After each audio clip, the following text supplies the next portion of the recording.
Bonjour à tous. Alors, question aujourd'hui dans notre émission, comment la police chinoise court-circuite la police française? Quel danger concrètement? Si vous aimez la liberté, la justice, vous devez assister à cette émission en direct. Nous allons plonger dans un sujet brûlant qui concerne chacun d'entre nous. Le danger pour nos libertés et nos droits humains représentés par la présence de la police chinoise en France et l'influence néfaste des instituts Confucius.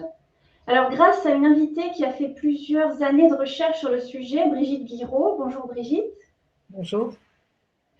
Donc, de l'association Initiative Citoyenne, vous allez pouvoir discerner le vrai du faux, parce qu'on entend un peu toutes sortes de choses dans tout ce qu'on a dit sur le sujet. Alors, pourquoi regarder cette vidéo et la regarder jusqu'à la fin? Pour que vous compreniez de manière précise et factuelle les menaces réelles et non pas fantasmées qui pèsent sur nos droits fondamentaux et pour les nôtres et ceux des réfugiés qui sont Falun Gong, Ouïghours, Tibétains, Hongkongais, tous ceux qui sont persécutés en Chine, quelles menaces pour eux? Et pour que vous puissiez donc agir pour préserver ces droits et ces libertés sur le sol français. Alors, pourquoi notre équipe Falun Info se penche-t-elle sur le sujet? Selon un rapport de l'école militaire française, l'IRSEM, le régime chinois exporte la persécution du Falun Gong à l'étranger. Alors, ils ont recensé 24 formes de persécution. 24, c'est énorme, vous imaginez, ça prend plein de formes très variées. Et donc, ça fait 24 ans que le Falun Gong est persécuté en Chine. Et tout ça est documenté par nos bénévoles sur Falun Info France. Alors, nous, on se concentre sur Falun Gong, mais on parle aussi des autres groupes persécutés, puisque c'est toujours les mêmes méthodes. Et notre ennemi commun, c'est le régime communiste chinois. Donc, on est bien placé avec ces 24 formes de persécution, vous imaginez bien, pour mesurer l'ampleur du danger. Alors, Brigitte Guiraud, qui est donc de l'association Initiative Citoyenne, a étudié en profondeur la présence de cette police chinoise sur notre sol, les liens étroits entre certains responsables français et le régime autoritaire chinois, ainsi que les véritables intentions derrière les instituts Confucius. Alors, quand on parle de police chinoise, est-ce qu'il s'agit d'hommes chinois avec des képis et des écussons comme en Chine? On va voir tout ça. Et dans cette vidéo, on va partager avec vous des faits réels sur cette intrusion sur le sol, cette police extraterritoriale, comme disent les élus, pour être précis. Vous allez découvrir des cas de surveillance illégale, de harcèlement, d'intimidation exercés sur des dissidents chinois résidant sur notre territoire. Et vous verrez que chacun de nous a un rôle à jouer dans cette lutte. Donc, restez bien jusqu'à la fin pour ne pas manquer ces précieuses informations dont certaines sont inédites, que vous ne lirez nulle part ailleurs et qui sont révélées en avant-première, comme c'était le cas aussi la semaine dernière. On avait une autre invitée, une ONG, une grosse ONG internationale, qui a révélé des informations en avant-première sur notre chaîne, donc on les remercie. Et aujourd'hui, ça va être le cas à nouveau.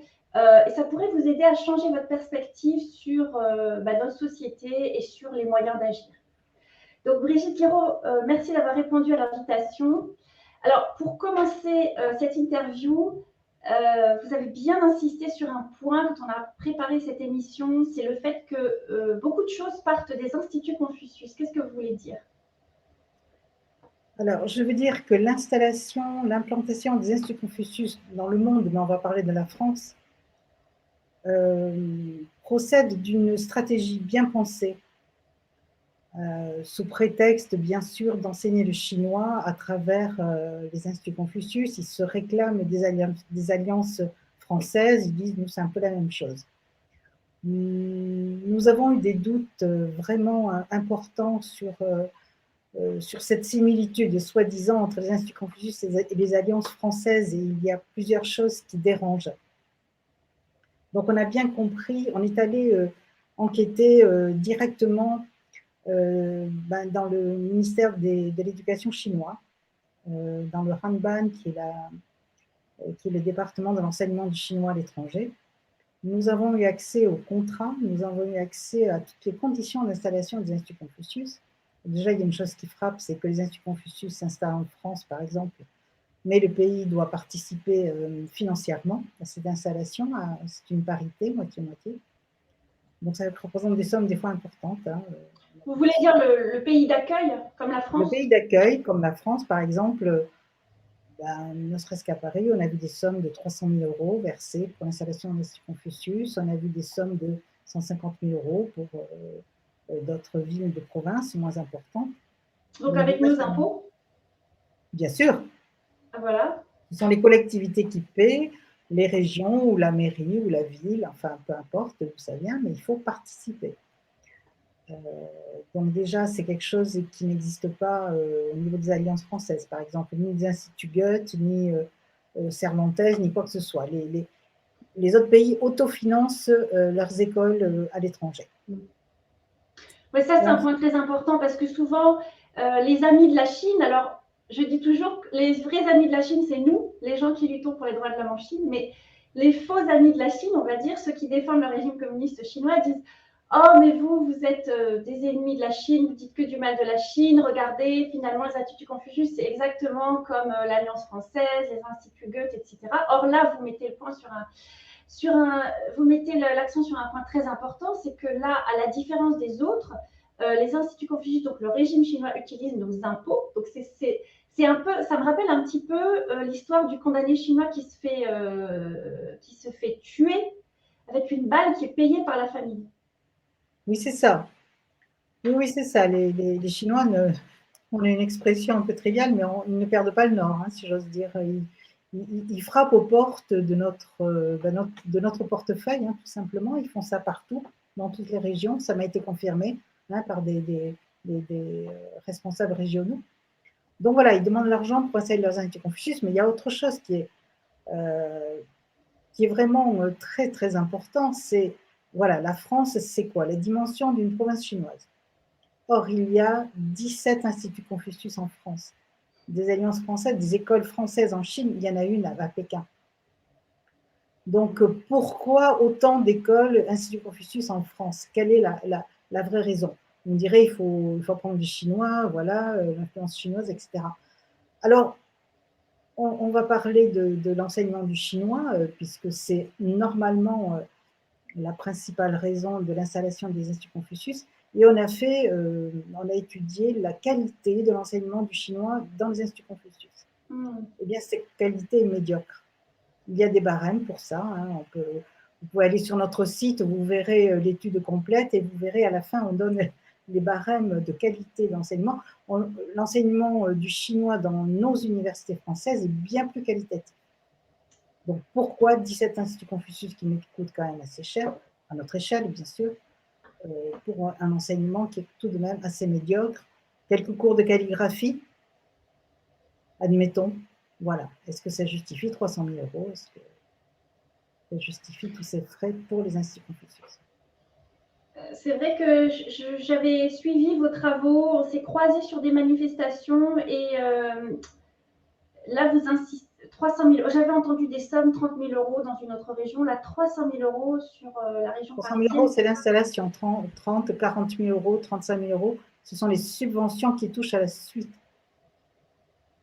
Donc, c'est vraiment, là, on voit vraiment la nature du régime communiste chinois, c'est-à-dire que non seulement il persécute, non seulement il est dans l'illégalité totale, puisque vous allez nous dire à quoi servent ces instituts Confucius, mais en plus, c'est là où il y a ce qu'on appelle la perversité, c'est qu'ils nous font payer pour pouvoir commettre tous ces crimes que vous allez détailler sur notre propre sol. Oui, je pense que le régime communiste n'a aucun scrupule. Ce sont des personnes, on l'a vu hein, dans leur fonctionnement, ils n'ont aucune ni éthique ni scrupule. Il y a eu des tentatives d'ingérence, notamment à Lyon, où ils essaient de s'immiscer dans les fonctionnements de l'université. À Lyon, ça conduit à la fermeture de l'Institut Confucius, parce que quand même, l'université française a regimbé et ça aboutit à la fermeture de l'Institut Confucius, mais ils n'ont aucun scrupule en rien. Ils arrivent un petit peu, ils fonctionnent un peu comme un bulldozer. Voilà, ils arrivent, ils s'installent. ils donnent presque des ordres, quoi, et en pays étranger, ce qui nous paraît vraiment extrêmement abusif. Donc, mais on peut continuer. Alors, il y a cet enseignement du chinois que nous avons constaté qu'il était relativement médiocre, de l'aveu même d'un directeur de l'Institut Confucius. C'est lui-même qui me l'a dit. Donc, vous voyez, il y a quand même des incohérences. Mais il y a d'autres incohérences. On est allé dans les contrats. Les contrats des Instituts Confucius sont, ça nous a sauté aux yeux, très restrictifs. Ils sont très particuliers. Ils ne ressemblent à aucun autre contrat professionnel. Alors, il y a la discrimination. On a vu la discrimination avec les membres du Falun Gong où il est écrit noir sur blanc, il était écrit noir sur blanc que aucun professeur d'un Institut Confucius ne peut pratiquer le Falun Gong. Première discrimination. C'est fou quand même, on est en France et en France, on est très sensible à la discrimination de toutes sortes. Il y a vraiment, on lutte contre la discrimination. Or là, on est face à un cas de discrimination flagrant. C'est écrit sur les contrats. Je crois qu'il y a un film, un documentaire qui a été réalisé sur le sujet. Il y a un film qui a été créé, qui a été fait au nom de Confucius suite au procès qui a eu lieu à Toronto. Alors, des manifestants, enfin très courageux, je trouve qu'ils ont fait quelque chose de vraiment d'extraordinaire. Ils ont réussi à faire fermer l'Institut Confucius de Toronto, justement par rapport à cette discrimination. Ça fait jurisprudence au Canada. Et l'Institut Confucius de Toronto a dû fermer à cause de cette discrimination vis-à-vis du Falun Gong. Alors, à la suite de ça, on a vu que dans les contrats, le ministère de l'Éducation chinois a supprimé cette clause discriminatoire. Elle reste discriminatoire dans les faits, c'est-à-dire qu'une personne pratiquant le Falun Gong ne sera jamais embauchée dans un Institut Confucius. C'est ce qu'on appelle une discrimination de fait. Dans les faits réels, ça continue, effectivement. Mais il y a quelque chose d'extrêmement inquiétant aussi qui est marqué dans les contrats des professeurs, que les professeurs doivent signer quand ils sont embauchés dans un Institut Confucius. Ils doivent obéir systématiquement à la volonté du gouvernement chinois. Ils doivent faire en fait tout ce qu'on leur demande, même si ça ne rentre pas dans le cadre de l'étude de l'enseignement du chinois. Ce qui veut dire beaucoup de choses. Donc, ils sont malléables et corvéables voilà, à la volonté du Parti communiste. On peut leur demander tout ce qu'on veut, même si ça sort du cadre de l'enseignement. Et parmi ce qu'on leur demande, très précisément, alors on va en venir à l'infiltration parce que je pense qu'il est important de connaître cette chronologie. Ça a commencé avec les Instituts Confucius. Chaque enseignant de l'Institut Confucius doit rendre compte de sa journée au ministère de l'Éducation chinois. C'est-à-dire que ces personnes doivent téléphoner tous les soirs au ministère, rendre compte de leur journée, rendre compte des connaissances, des liens qu'ils ont tissés dans le pays choisi, par exemple la France, et on leur donne une feuille de route pour contacter rentrer dans telle ou telle, mettons, association, institution. Bref, l'infiltration a commencé comme ça, à travers les Instituts Confucius. Mais tous les jours, donc, les professeurs doivent rendre compte de tous les contacts qu'ils ont eus dans la journée, avec des personnes du pays d'origine. Je ne sais pas si vous avez un peu imaginé un tel contrat voilà, en France. Mais ça fait longtemps qu'on sait tout ça, ce fameux est-ce que tout est parti de Toronto premièrement, première question. Et deuxièmement, est-ce que des mesures politiques ont été prises pour sévir? Parce que c'est des violations graves de nos libertés, du droit du travail. Des mesures juridiques à Toronto ont été prises. Ensuite, les mesures qui ont été prises sur un plan politique, certains pays, oui. La Suède a fermé tous les Instituts Confucius. Ils ont parfaitement compris quel était le dessein derrière les Instituts Confucius. Les États-Unis, alors ça dépend des États, mais plusieurs États ont fermé leurs instituts Confucius. À Bruxelles, il y a eu, comme je vous ai dit, ils sont corvéables à merci pour le Parti communiste. Hein. En Belgique, il y a eu l'histoire, l'affaire du directeur de l'Institut Confucius qui était en fait un agent de renseignement et qui recrutait, qui faisait de l'espionnage pour le compte du Parti communiste à Bruxelles. Donc, il a été exclu de l'espace Schengen quand même, 27 pays, et renvoyé en Chine. Donc, ce sont des espions, ce sont des enseignants, ce sont ce qu'on veut. Alors, les réponses politiques, ça dépend du pays. Et ce sont des faits avérés, ce sont des faits quand même extrêmement graves. Même ça a été mentionné dans le rapport de l'IRSEM. Le sénateur Gattolin a fait un rapport de 300 pages sur les ingérences. Ils ont fait remonter ça au ministère et ils ont fait remonter ça au gouvernement. Quand vous arrivez au plus haut niveau de l'État, il y a un blocage. On vous répond, mais il y a des accords économiques. Donc, on doit vivre et supporter cette ingérence pour des raisons économiques. C'est là où nous ne sommes pas d'accord et c'est pour ça que nous diffusons cette information régulièrement. Et nous dénonçons ce qui se passe réellement dans les instituts Confucius. Alors, je sais que vous êtes actif depuis pas mal d'années sur ce terrain-là. Vous êtes très pointu sur les instituts Confucius d'abord et ça vous a amené plus tard à la police chinoise extraterritoriale, donc sur le sol français et d'autres pays. Et vous avez une expérience assez unique. Alors, il existe des rapports, comme le rapport de l'IRSEM qu'on a mentionné à 2 reprises déjà, de l'école militaire française quand même, avec un rapport signé du président de la République française. Donc, il a quand même donné son feu vert pour que ce rapport soit diffusé, ce qui est une bonne chose. C'est un rapport très complet, très factuel. En tout cas, sur le sujet que je connais, le Falun Gong, il est factuel et correct par rapport à toutes les informations qu'on a.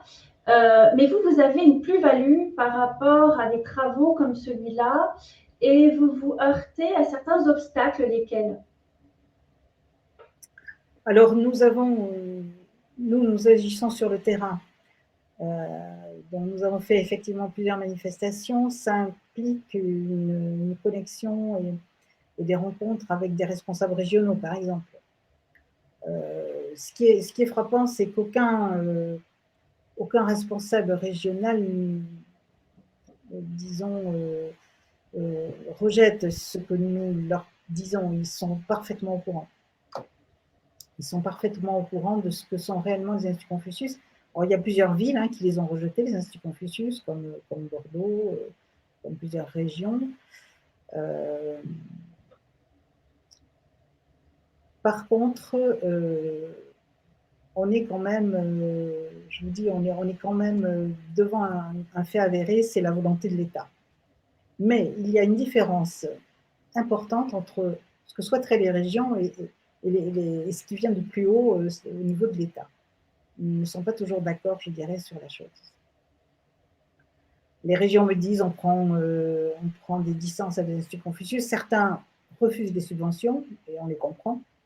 On les comprend très bien. Il y a eu beaucoup de subventions qui ont été refusées, comme à Clermont-Ferrand, comme à Strasbourg. On les a rencontrés, ils ont arrêté leurs subventions, ils les ont fortement diminuées.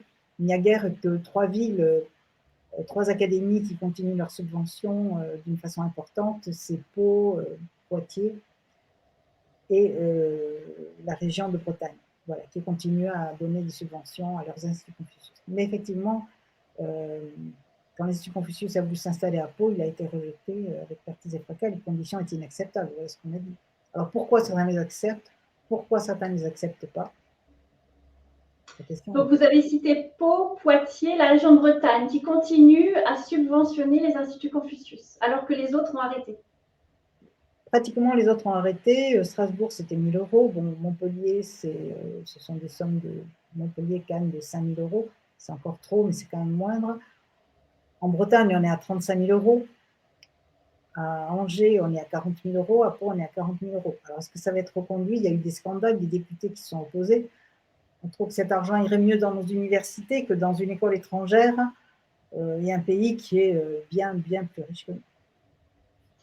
Alors, ce qui me frappe toujours, moi, c'est que quand on parle de torture en Chine, de trafic d'organes, etc., on ne réalise pas à quel point on est face à un régime encore plus violent, dangereux, meurtrier que le régime d'Hitler, qui est pour nous en Europe le mal absolu.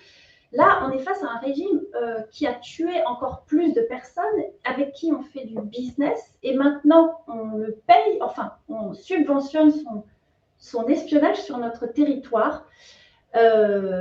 Comment c'est possible ça? Il y a quand même beaucoup d'amoureux de la liberté en France parmi nos politiques, beaucoup de gens qui sont bien informés, peut-être mieux que nous d'ailleurs parfois.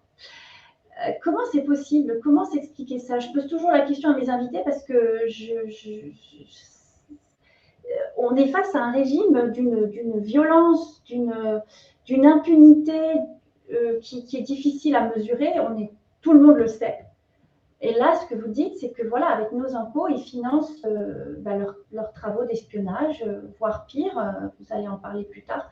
Comment c'est possible? Vous avez des pistes, alors il y a des gens courageux qui résistent, mais il y en a aussi qui collaborent malgré tout, qui continuent. Je pense qu'au départ, il y a une très grande naïveté de nos démocraties vis-à-vis de la Chine. On a peut-être cru à leurs belles paroles.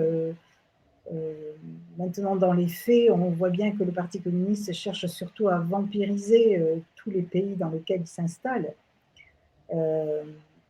Ils copient nos structures, ils copient tout ce qu'ils peuvent copier, ils l'importent en Chine et après, ils n'ont plus besoin de nous. En fait, c'est comme ça qu'ils fonctionnent.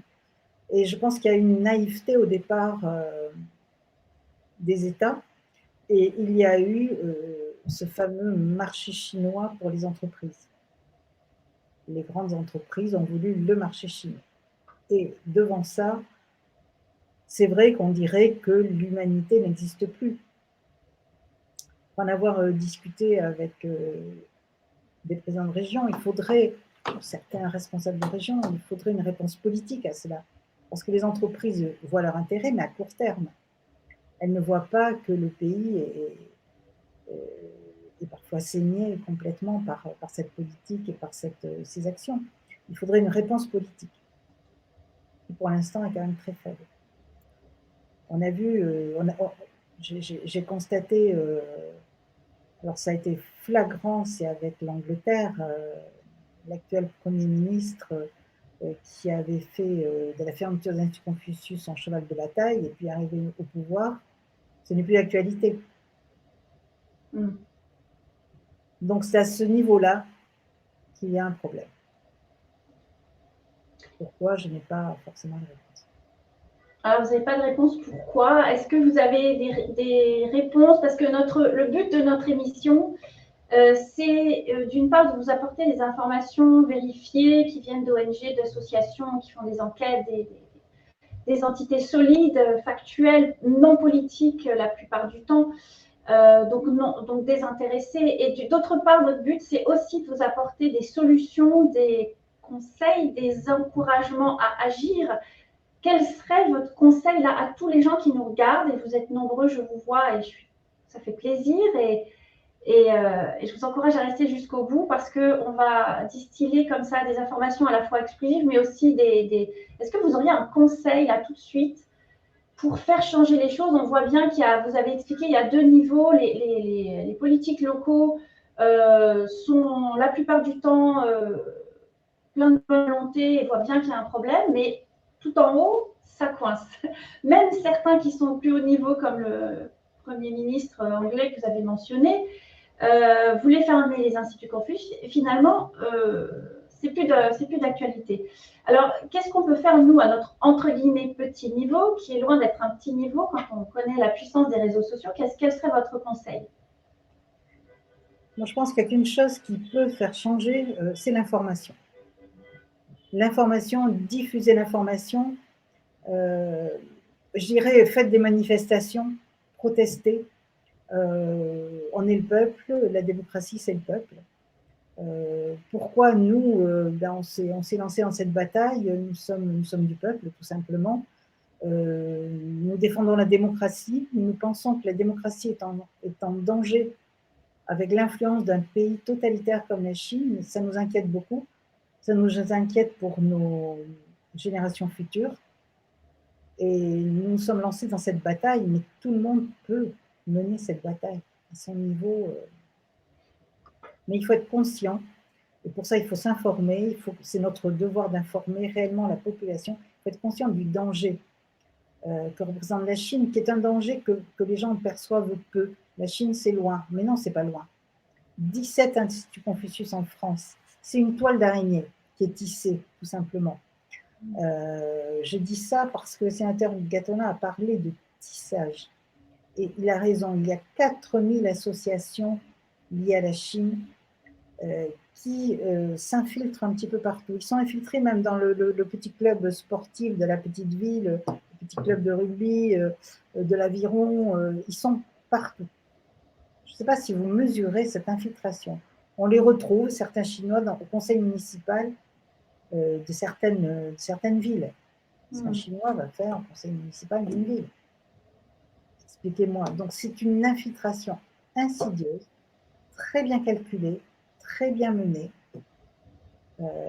Et je ne suis pas du tout étonnée de l'arrivée de ces bureaux de police parce que ça fait partie du même mouvement.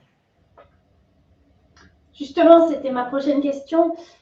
C'est le sujet principal de l'émission d'aujourd'hui, mais on a quand même voulu revenir sur tout ce qui est à l'origine de ces postes de police. Vous expliquez que les instituts Confucius ont servi à l'établissement de cette police. Qu'est-ce que vous voulez dire? De quoi on parle exactement? Parce qu'on a entendu toutes sortes de choses. Ça a commencé en octobre 2022, le fin de l'année dernière. On a commencé à... Il y a eu plein d'articles de presse, on ne savait pas trop de quoi on parlait, on s'imaginait des hommes en képi. Et quelle forme ça prend? De quoi on parle précisément?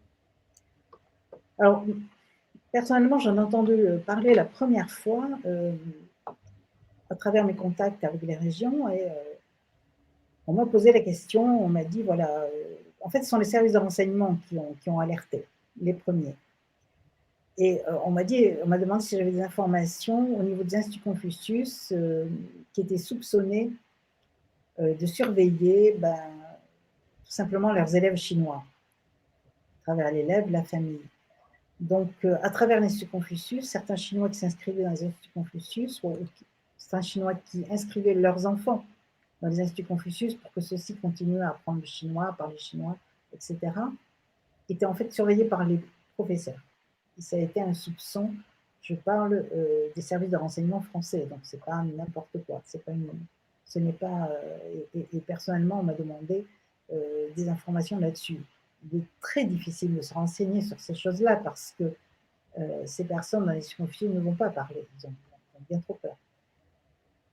Donc, la première fois que j'ai entendu parler de cette surveillance de la diaspora chinoise, c'est à travers les instituts Confucius. Ensuite, on a eu le rapport de Safeguard Defender qui a mené une enquête et qui a prouvé qu'il y avait des postes de police installés dans beaucoup de pays du monde. Et ces postes de police ont pour but de rapatrier des Chinois parmi la diaspora chinoise qui sont justiciables en Chine. Alors, en Chine, qui c'est qui est justiciable?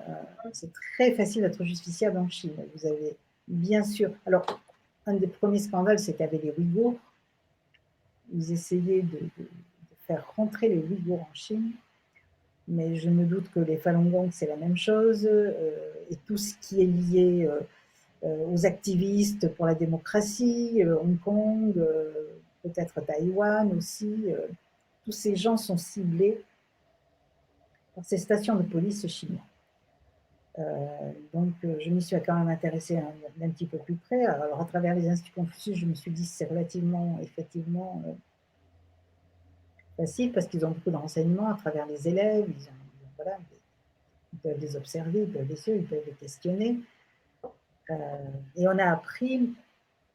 Donc, en fait, ils court-circuitent. Vous savez que dans un pays, pour extrader quelqu'un vers un pays, il y a des accords entre le pays, la France, par exemple, et la Chine. D'ailleurs, des accords d'extradition qui sont bien précis. Mais là, le Parti communiste passe au-dessus de tout cela, puisque lui ne connaît qu'une chose, c'est la pression, l'intimidation. Donc, on fait pression, on intimide les gens, mais surtout, le pire, ce que je trouve extrêmement lâche, c'est qu'ils se servent de la famille qui est restée en Chine. Et ils menacent à travers les familles qui sont restées en Chine. Voilà. Ben, si cette personne ne rentre pas en Chine, ben, la famille en Chine aura des ennuis, des ennuis importants. Donc voilà comment se passent les pressions exercées par ces bureaux de police. À travers donc ces bureaux de police, mais plus insidieusement, ce que j'ignorais mais que j'ai appris grâce au service de renseignement, c'est par les instituts Confucius. Donc, vous voyez, tout se met en place. Pourquoi tant d'Instituts Confucius? Pourquoi avoir exporté tous ces Instituts Confucius dans le monde? C'est aussi, je dirais, la lunette du Parti communiste dans les pays étrangers pour surveiller sa diaspora. Il faut que les Chinois sachent qu'à l'étranger, ils ne sont pas tranquilles non plus. Ils sont sous la surveillance du Parti communiste et ils peuvent être rapatriés selon sa volonté à tout moment. Alors, j'avais entendu parler des cas d'esclavage à l'ambassade de Chine. Ça vous dit quelque chose? Vous vous souvenez de cette histoire? Oui, alors il y a un cas dont on a très peu entendu parler, je dis, où sont les grands médias, dans un cas pareil, scandaleux, mais absolument scandaleux. Effectivement, l'ambassade de Chine avait un chantier à Paris, dans un immeuble lui appartenant, et ils utilisaient des ouvriers, enfin on dit ouvriers, moi je dis des esclaves, parce qu'ils utilisaient des Chinois qui n'avaient absolument pas le droit de sortir du chantier, qui dormaient à même le sol dans le chantier, et que l'ambassade payait une fois de temps en temps quand il est payé. Donc, entassés dans des petites cellules très étroites pour dormir à même le sol, très peu nourris et quasiment pas payés. Il y a eu sûrement des dénonciations et l'inspection du travail a débarqué sur ce lieu. Ouais. L'ambassade chinoise qui faisait ça. Donc, Ça montre bien voilà, comment les Chinois, le PCC, considèrent son propre peuple. Ah oui, et surtout comment ils osent faire ça sur le sol français. Enfin, techniquement, l'ambassade de Chine, c'est le sol chinois. Alors, techniquement, l'ambassade de Chine, c'est le sol chinois, mais là, on n'était pas dans l'ambassade, on était dans un immeuble parisien. Voilà. Donc, pas du tout sur le sol chinois. Mais je vous dis, ces gens-là n'ont aucun scrupule. C'est ça qui est effarant chez eux. Ils sont chez eux partout. Et ils ne se gênent pas pour le faire savoir. Oui, c'est ça. C'est l'impudence, l'impunité, ce sentiment d'impunité. On voit beaucoup ça en Afrique, où ils utilisent à la fois des esclaves chinois, des prisonniers d'ailleurs, qu'ils exportent en Afrique pour les travaux, les grands travaux. Voilà. Et ils exploitent aussi les populations locales des Africains sur ces chantiers. Et là, l'ambassade, en plein cœur de Paris, c'est quand même incroyable. Est-ce que vous avez publié ça sur votre site ou est-ce qu'on peut retrouver l'information pour la diffuser? Alors, je l'ai signalé, oui, sur mon site. Je l'ai signalé sur mes réseaux sociaux. Et ce n'est paru que dans un seul journal, Le Canard enchaîné. Ce sont eux qui ont lancé l'information. Personne n'a pris le relais. Personne. Alors, Le Canard enchaîné, je crois qu'ils sont que sur papier, n'est-ce pas? Ils ne sont que sur papier. Et est-ce que la nouvelle a circulé sur le web grâce à vous? Enfin, vous avez publié ça sur Twitter. Peut-être vous pouvez reposter comme ça. Ce sont mes contacts qui m'ont alerté. C'est paru sur Instagram. En diffusion, ceux qui me suivent sur Instagram l'auront vu. Je l'ai diffusé sur mes réseaux sociaux, mais je suis effarée que personne n'ait relevé cette info. Alors, j'en profite pour encourager tous ceux qui nous regardent et tous ceux qui nous regarderont après l'émission pour aller vous inscrire sur tous les comptes réseaux sociaux de Initiative Citoyenne, Brigitte Guiraud, sur Twitter, Instagram, Facebook, parce que vous voyez, en étant abonné à ce genre de compte, vous pouvez avoir accès à des informations inédites qu'on ne lit nulle part ailleurs, qui échappent, soit ça échappe aux journalistes, ou soit à ce moment-là, il y avait une information plus brûlante sur le CRED ou je ne sais quelle autre actualité brûlante, prioritaire. Et donc ça passe à la trappe. Et le problème dans le journalisme, enfin, c'est pas un problème, c'est juste une règle du journalisme, c'est qu'une fois que c'est passé, c'est trop tard. Et puis, on n'en parle plus et c'est dommage. Donc, moi, je ne suis pas journaliste. J'aime bien rediffuser comme ça des infos qui nous échappent et qui sont fondamentales pour comprendre justement ce que vous dites, le degré de dangerosité de ce régime sur notre sol. Alors, on n'imagine pas ce que c'est en Chine, mais déjà, s'ils osent faire ça sur notre sol, on peut imaginer ce que c'est en Chine, même si c'est très difficile à imaginer. Je me souviens toujours de cette phrase, je ne connais pas l'auteur, mais il disait il y a une espèce d'incapacité de l'être humain à imaginer ce qu'est le mal absolu. Et là, quand on voit ce que fait le régime chinois à son propre peuple, la plupart des innocents, que ce soit les Falun Gong, les Ouïghours, les Tibétains, les Hongkongais, ce qu'ils font à Taïwan, le degré de pression qu'ils mettent à Taïwan maintenant, et puis de manière générale, la population chinoise, la surveillance permanente, les pressions, les injustices, la corruption, enfin voilà, ils tuent sans scrupule et ils n'ont aucun compte à rendre. Quand on voit ça, en fait, ça nous échappe. On ne peut pas, j'ai même pas parlé du trafic d'organes. Le trafic d'organes, c'est quelque chose qui est, pour une personne normalement constituée, impossible à imaginer. D'ailleurs, le régime chinois profite de ça puisque j'ai déjà entendu malheureusement un journaliste d'un grand média français me dire non, c'est pas possible, c'est trop gros, les médecins ne feraient jamais ça. Donc en gros, il poussait toutes ces informations-là sous le tapis en disant c'est pas possible. Alors justement, c'est là qu'on voit, alors, malheureusement, certains journalistes, sinologues sont proches du régime chinois et vont relayer des informations comme ça qui viennent directement du régime chinois, qui là utilise une faille de notre humanité, de notre esprit humain, qui est le fait qu'en effet, c'est pas possible. C'est comme quand les Juifs se faisaient massacrer, beaucoup disaient c'est pas possible, ça dépasse l'entendement. Donc ça continue en fait, et c'est à cause de ce genre d'idées, entre autres, mais il y en a d'autres. C'est à cause de ce genre d'idées que ce genre de massacre peut continuer, alors que c'est le comble de l'horreur. Mais c'est difficile à expliquer. Comme vous dites, là, ce qu'ils osent faire, voilà, en plein cœur de Paris, avec des esclaves dans un grand bâtiment français, comment est-ce possible? On a une forme de naïveté, en effet. Alors, quand on est gentil, on dit naïveté, qui fait que, non, c'est pas possible. On peut pas, voilà, on s'y intéresse pas trop parce que c'est trop gros pour être vrai. Voilà, vulgairement parlant, c'est trop gros pour être vrai. Alors, ce que j'ai trouvé intéressant dans vos travaux, c'est que vous avez identifié, donc vous avez travaillé sur 3 couches de partenariat, si j'ai bien compris, et vous avez identifié 2 courants politiques à 2 niveaux différents. Est-ce que vous pouvez nous en dire plus? Oui, j'ai fait une enquête sur les partenariats entre les régions et la Chine. Effectivement, il y a ce que souhaitent les régions et il y a ce que souhaite l'État. Et c'est là que j'ai vu qu'il y avait 2 courants. Il faut comprendre ce qu'a été la déflagration du Covid. Le Covid-19, les régions savent pertinemment que la Chine est responsable. Quoi qu'on dise, ils ont des enquêtes extrêmement sérieuses.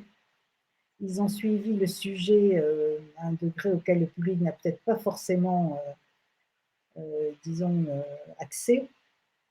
Et ils m'ont dit, on sait très bien que le Covid, c'est la Chine. Donc il y a eu un recul vis-à-vis de la Chine. Certaines régions ont cessé des partenariats, même économiques, très importants. Et là, j'applaudis parce que ils m'ont carrément dit non, non, on ne veut plus en entendre parler. Et ils ont tombé des partenariats extrêmement importants et pour revenir à une économie européenne, une économie française et européenne. Voilà, on se recentre sur nos capacités et nos ressources. Je trouve ça extrêmement bien, extrêmement courageux. Et plusieurs régions ont fait la même chose. Et puis, vous avez des régions qui n'ont pas eu le choix parce qu'il y a eu l'intervention au plus haut niveau de l'État. Donc, on veuille qu'on ne veuille pas, on devait faire ce que décidait le chef de l'État. On a eu l'installation de gré de force de Huawei à Strasbourg. Comment ne pas comprendre que Strasbourg étant la porte de l'Europe, on met quand même le loup dans la bergerie. Huawei est soupçonné d'ingérence. Huawei est considéré comme une entreprise très dangereuse, voilà, au niveau de l'infiltration. Et on installe Huawei à Strasbourg, à côté du Parlement européen. Voilà. Pardon, j'avais enlevé mon micro. C'est à Brumath, c'est un site militaire de mémoire. J'étais là quand vous avez organisé cette manifestation avec plein d'associations. Finalement, ça s'est fait alors, et pourtant le président de région était assez à l'écoute de vos arguments. L'adjoint du président était très à l'écoute de nos arguments. Pour une raison aussi, c'est que Strasbourg, ben, c'est l'est de la France, c'est les camps de concentration, ils ont connu ça. Hein. Pendant la Seconde Guerre mondiale, ils les avaient à côté de chez eux. Ils ont connu l'occupation allemande, ils étaient aux premières loges. Tout l'est de la France, ce sont des résistants, il faut le savoir. Tous étaient dans le maquis. Je le sais parce que j'avais de la famille issue de là-bas. Donc c'est une région de résistants. J'ai parlé du génocide ouïghour, reconnu par notre Assemblée nationale. Et j'ai bien compris qu'ils n'étaient pas emballés par le projet sur un plan éthique. Voilà. Mais ils n'ont pas eu le choix. J'ai une réponse officielle. Ça s'est passé, ça s'est décidé au plus haut niveau de l'État. Malgré certains députés qui étaient vent debout, certains députés qui ont mené le combat pour la reconnaissance du génocide ouïghour, qui étaient vent debout contre ce projet, ils sont beaucoup intéressés. Mais voilà. Donc c'est vrai qu'il y a deux courants. C'est quand même étonnant. Déjà, Huawei, voilà, c'est un peu la pieuvre, le bras armé et l'espionnage du régime chinois. Hein. Certains voudraient nous faire croire que c'est une entreprise privée, c'est complètement faux. Comment expliquer que ça se soit fait en plus sur un site militaire? C'est ça, de ça dont il s'agit? C'est pas sur un site militaire, mais c'est pas très loin. Ce n'est pas très loin de nos installations militaires. Alors, on m'a répondu que les militaires savaient se protéger eux-mêmes.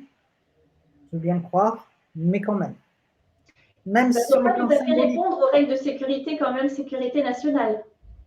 Ouais, d'après eux, ils savent se protéger, je l'espère. Quand on voit les techniques high-tech déployées par la Chine, c'est pas du tout rassurant et cet argument-là n'est pas du tout convaincant.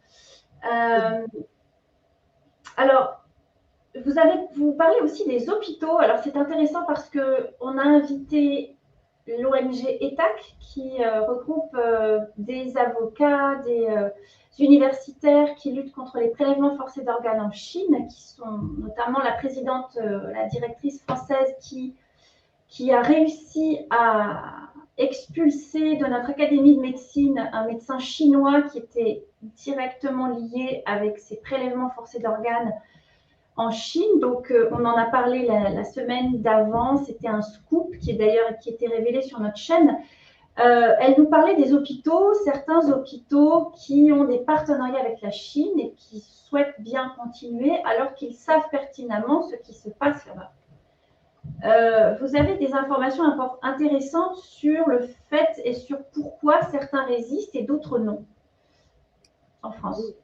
Quand on a fait notre enquête sur les partenariats dans les régions et la Chine, on a eu donc 3 axes. On avait donc les instituts Confucius, bien sûr, mais aussi les hôpitaux et les partenariats économiques. Et donc les hôpitaux, nous avons cherché à savoir combien d'hôpitaux avaient des partenariats avec les hôpitaux chinois.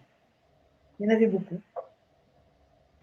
Il y en avait beaucoup. Donc je révèle tous ces partenariats dans mon enquête sur le site d'initiative citoyenne.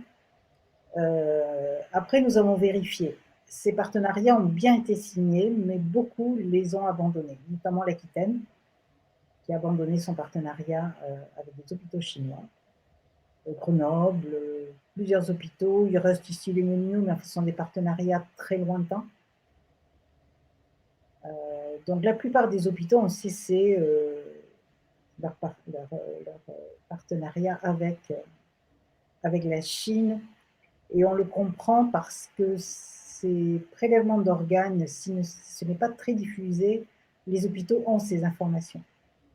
je peux vous le dire de source sûre parce que pour avoir parlé avec des directeurs et des assistants de direction des hôpitaux, ils savent très bien qu'il y a des greffes d'organes parfaitement très illégales en Chine. Donc ils se sont rendus compte qu'ils devenaient partenaires de ces actions criminelles et beaucoup d'hôpitaux, pour leur rendre justice, ont abandonné les partenariats. Pertes et fracas, ce n'était pas la peine, disons que ça continue. Puis il y en a qui ont continué. Et ça, c'est plus dérangeant. Beaucoup plus dérangeant. Alors, je ne sais pas si vous voulez le révéler, mais il y en a un en particulier qui a persisté. Et selon vous, alors je vous laisse la liberté de citer ou pas la ville, selon vous, pourquoi? Pourquoi persister avec un régime mafieux, criminel, aussi notoire que le régime chinois? Il faut leur poser la question. C'est l'hôpital, c'est l'hôpital de Nancy qui forme des chirurgiens transplantatoires. Alors, ils peuvent toujours vous dire que le but n'est pas, bien sûr, de réaliser des greffes criminelles, mais il ne faut pas rêver. Parmi les chirurgiens qui vont former, il y en a qui feront ces transplantations criminelles. Qu'on me dise qu'on ne le sait pas, je ne le crois pas. Je ne le crois pas. Donc, ils peuvent se cacher derrière cet argument, qui pour moi ne tient pas la route quand on sait l'ampleur de ces greffes d'organes criminels qu'il y a en Chine. Donc, c'est l'hôpital de Nancy, vous dites. Vous avez, c'est certain, des informations suffisamment solides et étayées pour avancer cela. On dit ça dans notre émission, pas tellement pour dénoncer ou pointer du doigt, mais plutôt pour encourager ces personnes à prendre une bonne décision, se placer dans le bon camp, puisque l'histoire jugera toutes nos actions et surtout voilà, celles d'hôpitaux qui collaborent avec la Chine. Vous êtes vraiment sur le front et vous avez le choix de faire un choix pour vous d'abord et pour tous ces innocents qui sont victimes de ce trafic, encore une fois, qu'on a beaucoup de mal à expliquer, mais on recevra d'autres invités, notamment des médecins qui ont enquêté sur ces trafics d'organes en Chine. Donc, on vous invite à vous abonner à notre chaîne Falun Info France parce qu'on va recevoir régulièrement des invités de marque comme ça, des personnes qui savent de quoi elles parlent, qui ont enquêté ou qui ont parlé avec des responsables directs et qui vous amènent des informations que vous ne verrez peut-être pas dans les médias et vous pouvez les diffuser ensuite et donc participer avec nous à ce mouvement de résistance pacifique à ce régime criminel chinois qui, non content de commettre des crimes en Chine, les commet aussi dans nos pays libres. Et ça, c'est encore plus dérangeant. Nous, on se bat à la fois pour les Chinois de là-bas qui sont prisonniers. On a le président de l'association Falun Gong France qui dit toujours « La Chine, c'est une grande prison. Tous ceux qui y vivent sont en prison. » On se bat aussi pour ces réfugiés qui sont en France, donc les Falun Gong, les Ouïghours, les Tibétains, tous ces réfugiés qui sont en théorie protégés par le droit d'asile en France, mais qui en réalité sont surveillés par l'ambassade de Chine et tous les membres de cette pieuvre, notamment les Instituts Confucius, les polices chinoises, comme on en a parlé aujourd'hui, ils sont en danger. Leur famille en Chine est en danger puisqu'ils sont surveillés ici et que, comme vous l'avez bien expliqué, leur méthode, c'est de menacer la famille en Chine. Et ça, c'est très puissant, c'est très efficace, ils le savent, parce qu'on est tous attachés à notre famille. Et si notre famille est en danger, on va forcément, la plupart du temps, reculer. Après, il y a des gens courageux, j'en connais, qui, malgré ces menaces, continuent à s'engager. Et ça, je me souviens notamment de la reine de beauté canadienne d'origine chinoise, Anastasia Lin, dont la famille a reçu des pressions en Chine et malgré tout, elle a continué son combat et ça, c'est d'autant plus admirable. Il faut encourager ces gens-là, en parler parce que c'est rare. Et ceux qui cèdent, on ne peut pas leur jeter la pierre non plus parce qu'ils veulent protéger leur famille et c'est bien compréhensible. Ce qui se passe, c'est que c'est exactement ce que veut le régime chinois et c'est comme ça qu'il obtient le statu quo dans lequel on est actuellement, c'est-à-dire que des crimes sont commis à chaque instant en Chine et on ne fait rien, quasiment rien. Et même sur notre sol français, où on pourrait agir en annulant des partenariats avec la Chine, en fermant les instituts Confucius, même ici, parfois, on ne le fait pas. C'est pour ça que je voudrais conclure cette émission. On est à 50 minutes là. Je vous remercie beaucoup d'être resté jusqu'au bout. Je voudrais conclure en vous invitant à l'action, vous inviter à partager cette émission déjà. Ça peut être une première action. Une deuxième, ça peut être de signer notre pétition sur faluninfo.fr. Vous avez le lien juste en dessous, je vais vous le remettre juste après, vous l'aurez sous toutes les vidéos sur notre page Facebook. Si vous aimez Facebook, allez vous abonner à notre page Facebook Falun Info France. Allez visiter ce site de Brigitte Guiraud qui s'appelle Initiative citoyenne. Je vous remets ici le lien parce qu'il regorge d'informations que vous pouvez partager. Voilà, il est ici, je vous le mets. Vous pouvez partager sur les réseaux sociaux. Vous avez vu que Brigitte Guiraud, par ses enquêtes de terrain, a pu mettre à jour des informations qui ne sont pas diffusées dans la presse ou peu ou mal. Et donc, c'est en vous appuyant sur des associations comme celle-là, comme la nôtre, et comme vous allez voir celle de tous les invités qu'on va recevoir, que vous pouvez être acteur efficace de ce combat pacifique, puisque nous, Falun Info, vous savez, Falun Gong, c'est une méthode pacifique. Donc en Chine, nos amis, nos homologues résistent à ce régime de crapules, toujours de manière pacifique, et ça, c'est vraiment à noter. Une journaliste de l'Obs, Ursula Gauthier, comparait les Falun Gong aux chrétiens des catacombes, qui étaient persécutés par l'empereur Néron sous la Rome antique. Ils ont un courage inouï. Et d'autant plus que leurs méthodes sont totalement pacifiques, c'est-à-dire que face à des policiers qui les torturent, ils restent pacifiques. Donc, on n'en parle pas assez, et ce que je vous encourage, c'est à faire comme eux, c'est-à-dire que face à ces... Après, vous pouvez avoir des méthodes différentes, et on est très, évidemment, on est libre ici. Donc, nous, ce qu'on prône, c'est les actions pacifiques. Donc, voilà, diffuser l'information, parler autour de vous. Après, il y a d'autres méthodes plus spectaculaires et toutes les méthodes sont bonnes finalement face à un régime de crapules comme celui du régime chinois. Donc, on vous encourage à l'action, passez à l'action. Chaque post compte, chaque signature de pétition, vous n'imaginez pas le poids que ça peut avoir. Comme dit le célèbre Jordan Peterson, un post sur les réseaux sociaux, vous ne pouvez pas imaginer jusqu'où il peut aller, qui il peut toucher.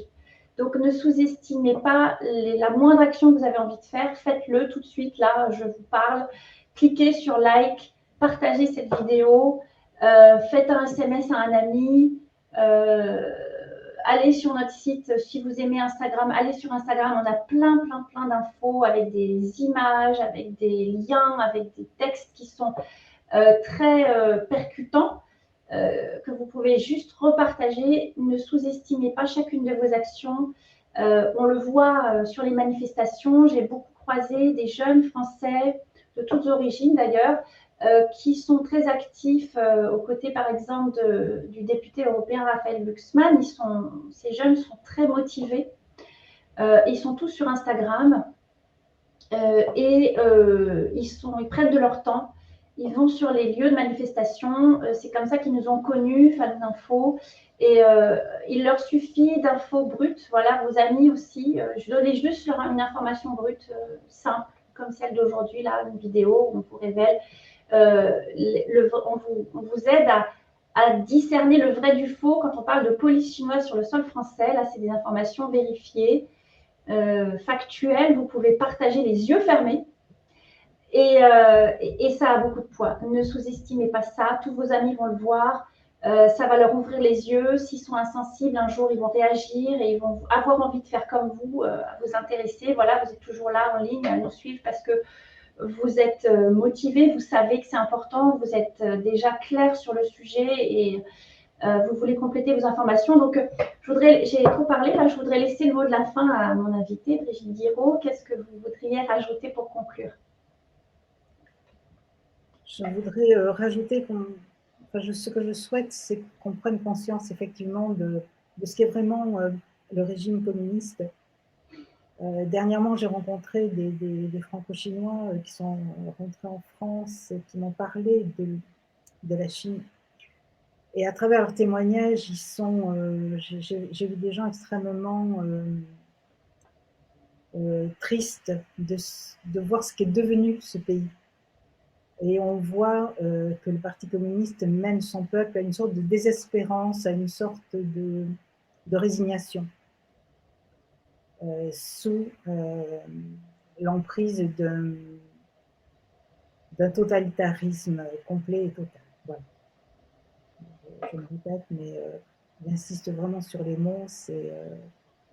Ces gens-là perdent leur liberté et je trouve inadmissible qu'on accepte que ce pays exporte sa mainmise dans d'autres pays démocratiques au milieu de peuples qui ont encore des couleurs, qui ont encore une joie de vivre, une envie de vivre normale et libre. Donc défendez les Français et les autres pays, défendez votre liberté par rapport à ce régime qui étend ses tentacules dans le monde entier. Voilà. Oui, c'est vrai, la résignation, parfois, quand on parle aux gens dans la rue de ce qui se passe en Chine, certains sont résignés, disent on ne peut rien faire, c'est comme ça, c'est la puissance politique, la puissance économique.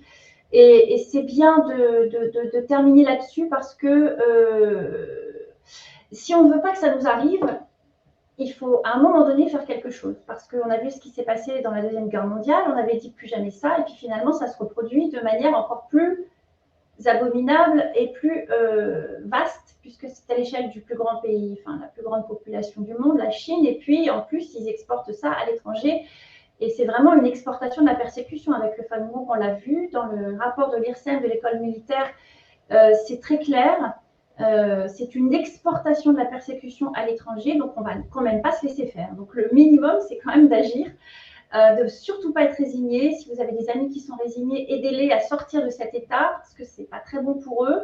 Ça veut dire que si un jour ça frappe à leur porte, ils n'auront pas la force de réagir et de résister. La simple information, comme vous avez dit, Brigitte Guiraud, simplement diffuser l'information, c'est déjà agir, c'est déjà ne pas être complice aussi, puisqu'il s'agit de ça. Quand on sait, qu'est-ce qu'on fait?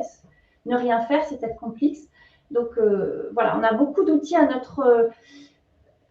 notre portée, des outils gratuits, les réseaux sociaux, profitons-en, ça a beaucoup plus d'impact que vous ne le croyez. Donc, faites-le, partagez ça là tout de suite, alors qu'on va bientôt se quitter. Partagez cette vidéo sur tous vos réseaux. On a été aujourd'hui en direct sur Twitter, en même temps sur Facebook et en même temps sur YouTube. Donc, merci à vous d'être resté jusqu'à la fin. Merci pour vos commentaires. J'ai affiché quelques-uns d'entre vous à l'écran. Merci beaucoup.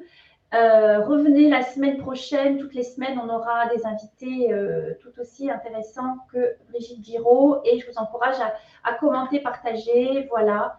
À très bientôt. Et à tout de suite sur les réseaux sociaux. Merci à vous. Merci Brigitte.